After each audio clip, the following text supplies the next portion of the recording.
guys, it's Sophie. Congrats, you booked your first acting job. What does this mean? What does this mean? What do I do? What do I expect? What's it like on set? No one's gonna tell you. Psych! That's what you have me for, friend.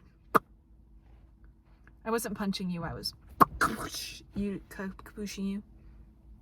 you.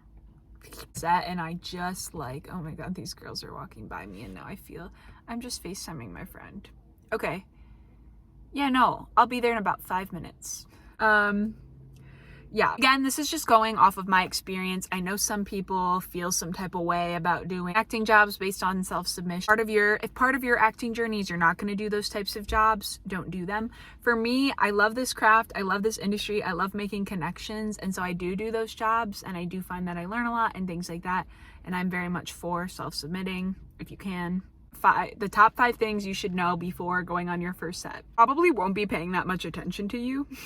Yes, you're the actor, you're probably even the star and the one mainly on camera, but they're not really going to be paying much attention to you because in film there are so many small aspects.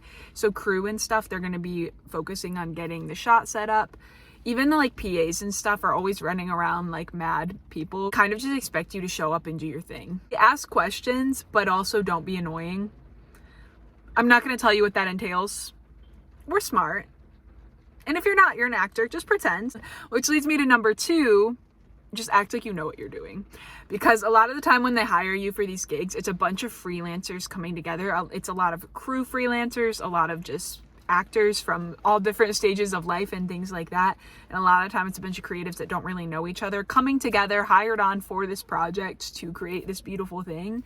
And so just act like you know what you're doing, even if you don't. That's really the biggest thing. Act confident. You're an actor. Act confident.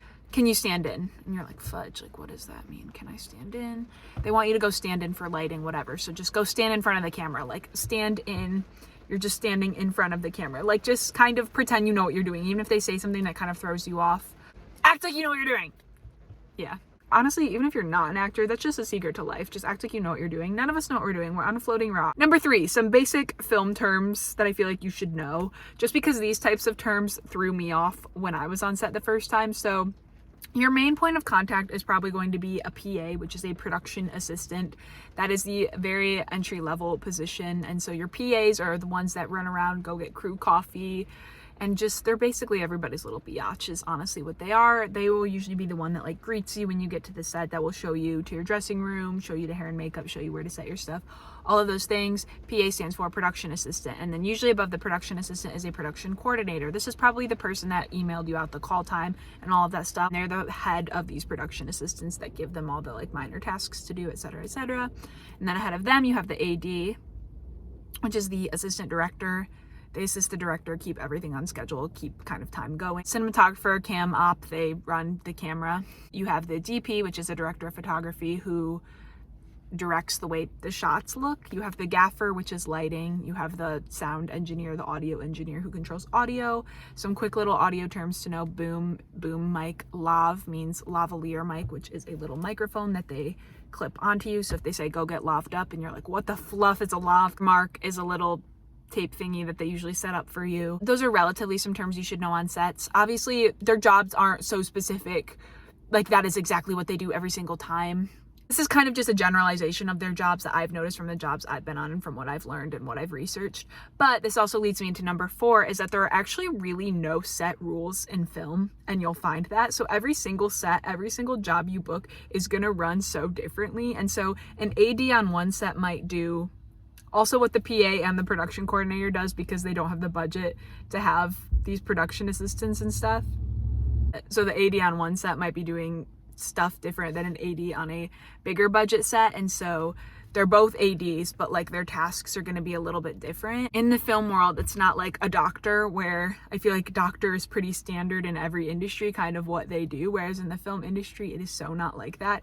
And even the way they like set up shots and they light shots is obviously going to be different on every single project. So there's no set rules in film because it's such a creative thing. It's such an artwork. And so kind of know that as well. I would say just having like a general idea of what some of these terms mean is good, and kind of a general idea of how things often flow on sets, but then also knowing that every single set is going to be really, really different and being okay with that and being flexible with that and knowing that you can learn from every single set and things like that. I first experienced a couple of sets and I was like, okay, this is how it runs. And then I'd be thrown off because one would run so differently.